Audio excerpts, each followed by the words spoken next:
Anis kan keetinne qabeenya dhuunfaa Otis kan kootii dilbirraa hafaa Anis kan keetinne qabeenya dhuunfaa Otis kan kootii dilbirraa hafaa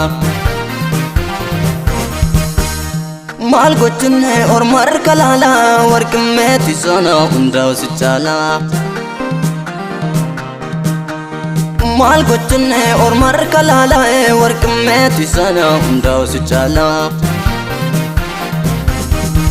Warqimmeetti sana hundaa si caalaa Warqimmeetti sana hundaa si caalaa Warqimmeetti sana hundaa si caalaa Warqimmeetti sana hundaa si caalaa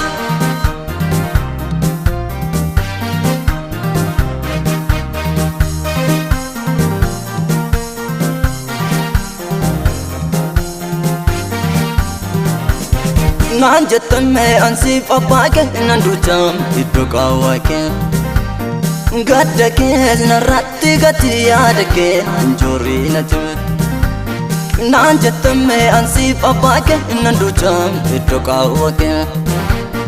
Gadda kees narratti gati yaada kee injoorii natti Ergatti naan jette maalirra yaadoon koo Anoo siinan boonamu warqii koo Yesuus Warqii koo warqii koo warqii koo warqii koo Yesuus warqii koo warqii koo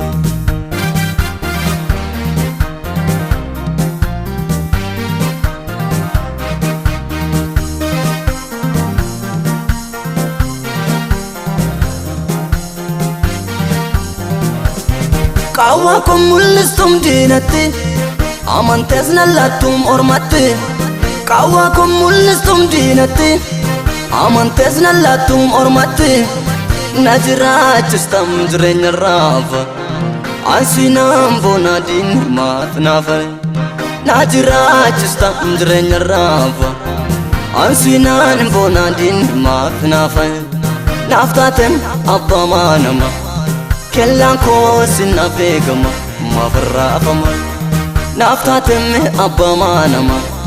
Kellaan koo sinnaaf eegama maaf raafama